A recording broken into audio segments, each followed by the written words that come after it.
The Star Child by Oscar Wilde. Part 2. Today we will watch the second part of the story, The Star Child. If you have not watched the previous part yet, visit my channel and watch it, so you can understand the whole story well. But the Star Child heeded not their words, but would frown and flout, and go back to his companions, and led them. And his companions followed him, for he was fair, and fleet of foot, and could dance, and pipe, and make music, and wherever the Star Child led them, they followed, and whatever the Star Child bade them do, that did they. And when he pierced with a sharp reed the dim eyes of the mole, they laughed, and when he cast stones at the leper, they laughed also. And in all things he ruled them, and they became hard of heart, even as he was. Now there passed one day through the village a poor beggar woman. Her garments were torn and ragged, and her feet were bleeding from the rough road on which she had traveled, and she was in very evil plight. And being weary, she sat her down under a chestnut tree to rest. But when the Star Child saw her, he said to his companions, "See, there sit a foul beggar woman under that fair and green-leaved tree. Come, let us drive her hence, for she is ugly and ill-favored." So he came near and threw stones at her, and mocked her. And she looked at him with terror in her eyes, nor did she move her gaze from him. When the woodcutter, who was cleaving logs in a haggard hard by, saw what the Star Child was doing, he ran up and rebuked him, and said to him, "Surely you are hard of heart and know not mercy. For what evil has this poor woman done to you, that you treat her in this wise?" The Star Child grew red with anger, and stamped his foot upon the ground, and said, "Who are you to question me what I do? I am no son of thine, to do the bidding." "You speak truly," answered the woodcutter. "Yet did I show the pity when I found you in the forest." When the woman heard these words, she gave a loud cry, and fell into a swoon. And the woodcutter carried her to his own house, and his wife had care of her. When she rose up from the swoon into which she had fallen, they set meat and drink before her, and bade her have comfort. But she would neither eat nor drink, but said to the woodcutter, "Did you not say that the child was found in the forest? And was it not 10 years from this day?"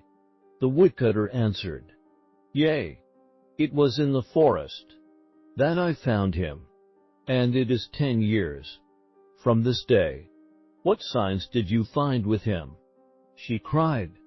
"Bare he not upon his neck a chain of amber? Was not round him a cloak of gold tissue, broidered with stars?" "Truly," answered the woodcutter, "it was even as you say. He took the cloak and the amber chain from the chest where they lay, and showed them to her. When she saw them, she wept for joy, and said, 'He is my little son, whom I lost in the forest. I pray you, send for him quickly, for in search of him have I wandered over the whole world.' So the woodcutter and his wife went out, and called to the Star Child, and said to him, 'Go into the house, and there shall you find your mother, who is waiting for you.' So he ran in, filled with wonder and great gladness. But when he saw her, who was waiting there, he laughed scornfully, and said, 'Why, where is my mother? For I see none here, but this vile beggar woman.' And the woman answered him, 'I am your mother.' 'You are mad to say so,' cried the Star Child angrily. 'I am not your son, for you are a beggar, and ugly, and in rags. No, but you are indeed my little son, whom I bear in the forest." She cried, and she fell on her knees, and held out her arms to him. "The robbers stole you from me, and left you to die," she murmured.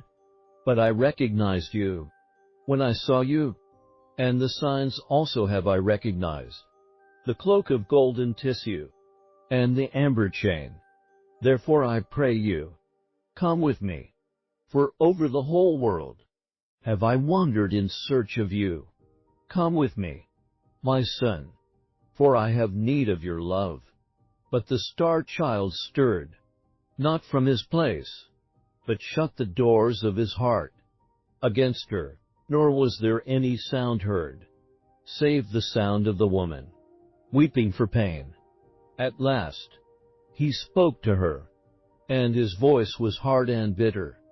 "If in very truth you are my mother," he said, "it had been better had you stayed away, and not come here to bring me to shame, seeing that I thought I was the child of some star, and not a beggar's child, as you tell me that I am. Alas, my son," she cried, "will you not kiss me before I go, for I have suffered much to find you?" "No," said the star child, "but you are too foul to look at, and rather would I kiss the adder or the toad than you." So the woman rose up and went away into the forest, weeping bitterly. And when the star child saw that she had gone, he was glad, and ran back to his playmates, that he might play with them. But when they beheld him coming, they mocked him and said, "Why, you are as foul as the toad, and as loathsome as the adder, for we will not suffer you to play with us." And they drave him out of the garden. The star child frowned and said to himself, "What is this that they say to me? I will go to the well of water, and look into it, and it shall tell me of my beauty." So he went to the well of water and looked into it, and lo, his face was as the face of a toad, and his body was scaled like an adder.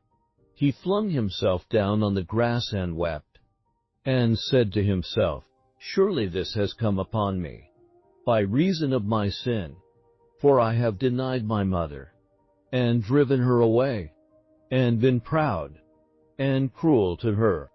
Wherefore I will go and seek her through the whole world, nor will I rest till I have found her." And there came to him the little daughter of the woodcutter, and she put her hand upon his shoulder and said, "What do it matter? If you has lost your comeliness, stay with us, and I will not mock at you." He said to her, "No, but I have been cruel to my mother, and as a punishment has this evil been sent to me. Wherefore I must go hence, and wander through the world, till I find her, and she give me her forgiveness." So he ran away into the forest, and called out to his mother to come to him. But there was no answer. All day long he called to her, and when the sun set, he lay down to sleep on a bed of leaves, and the birds and the animals fled from him, as they remembered his cruelty. And he was alone, save for the toad that watched him, and the slow adder that crawled past. In the morning he rose up, and plucked some bitter berries from the trees, and ate them, and took his way through the great wood, weeping sorely. And of everything that he met, he made inquiry, if perchance they had seen his mother. He said to the mole, "You can go beneath the earth. Tell me, is my mother there?" And the mole answered, "You has blinded mine eyes. How should I know?" He said to the linnet, "You can fly over the tops of the tall trees, and can see the whole world. Tell me, "Can you see my mother?"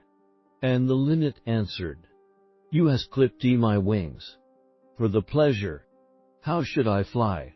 The star child wept and bowed his head, and prayed forgiveness of God's things, and went on through the forest, seeking for the beggar woman. And on the third day, he came to the other side of the forest, and went down into the plain. When he passed through the villages, the children mocked him, and threw stones at him, and the Carlotes would not suffer him even to sleep in the byres, lest he might bring mildew on the stored corn. So foul was he to look at.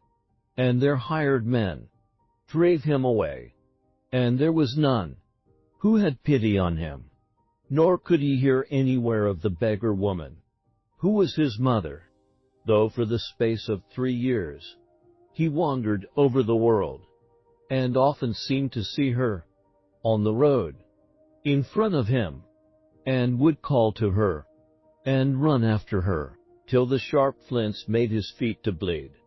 But overtake her he could not. And those who dwelt by the way did ever deny that they had seen her, or any like to her, and they made sport of his sorrow. For the space of 3 years he wandered over the world, and in the world there was neither love nor loving kindness, nor charity for him, but it was even such a world as he had made for himself in the days of his great pride. One evening he came to the gate of a strong walled city that stood by a river, and, weary and footsore though he was, he made to enter in. But the soldiers who stood on guard dropped their halberds across the entrance, and said roughly to him, "What is your business in the city?" "I am seeking for my mother," he answered, "for it may be that she is in this city."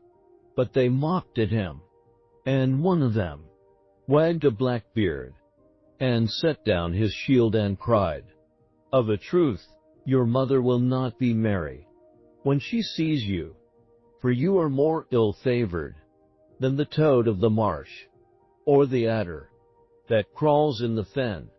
Your mother dwells not in this city."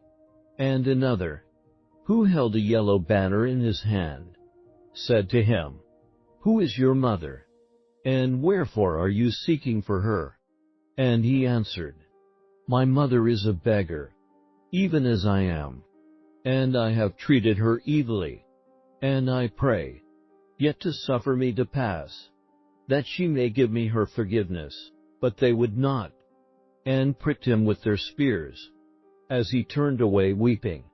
One, whose armor was inlaid with gilt flowers, and on whose helmet couched a lion that had wings, came up and made inquiry of the soldiers who it was who had sought entrance. And they said to him, "It is a beggar and the child of a beggar, and we have driven him away." "No," he cried, laughing, "but we will sell the foul thing for a slave, and his price shall be the price of a bowl of sweet wine." An old and evil-visaged man who was passing by called out, and said, "I will buy him for that price." And when he had paid the price, he took the star child by the hand, and led him into the city. After that, they had gone through many streets. They came to a little door that was set in a wall, that was covered with a pomegranate tree. And the old man touched the door with a ring of grave jasper, and it opened. They went down 5 steps of brass into a garden filled with black poppies and green jars of burnt clay. The old man took then from his turban a scarf of figured silk, and bound with it the eyes of the star child, and drave him in front of him. When the scarf was taken off his eyes, the star child found himself in a dungeon that was lit by a lantern of horn. The old man set before him some moldy bread on a trencher, and said, "Eat," and some brackish water in a cup, and said, "Drink." When he had eaten and drunk, the old man went out, locking the door behind him, and fastening it with an iron chain. On the morrow the old man, who was indeed the subtlest of the magicians of Libya, and had learned his art from one who dwelt in the tombs of the Nile, came into him and frowned at him, and said, "In a wood that is nigh to the gate of this city of Gia ours, there are 3 pieces of gold. One is of white gold, and another is of yellow gold, and the gold of the third one is red. Today you shall bring me the piece of white gold, and if you bring it not back, I will beat you with 100 stripes. Get out away quickly, and at sunset I will be waiting for you at the door of the garden." The star child went out of the gate of the city, and came to the wood, of which the magician had spoken to him.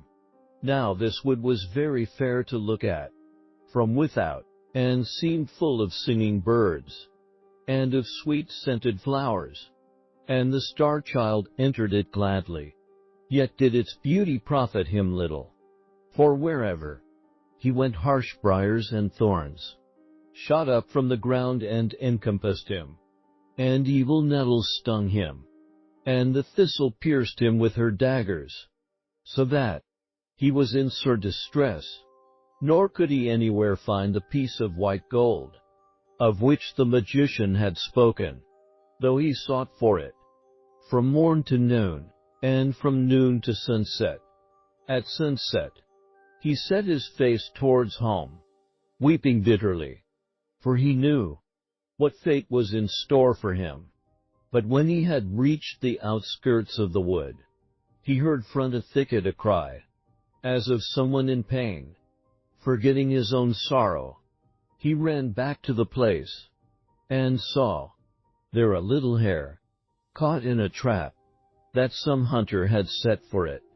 The star child had pity on it, and released it, and said to it, "I am myself but a slave, yet may I give you the freedom." And the hare answered him, and said, "Surely you has given me freedom, and what shall I give you in return?" The star child said to it, "I am seeking for a piece of white gold, nor can I anywhere find it, and if I bring it not to my master, he will beat me." "Come with me," said the hare, "and I will lead you to it, for I know where it is hidden, and for what purpose." The star child went with the hare, and in the cleft of a great oak tree he saw the piece of white gold that he was seeking. He was filled with joy, and seized it, and said to the hare, "The service that I did to you, you has rendered back again many times, and the kindness that I showed you, you has repaid 100-fold." "No," answered the hare, "but as you dealt with me, so I did deal with you." And it ran away swiftly, and the star child went towards the city. Next part will be uploaded soon, so stay connected with us.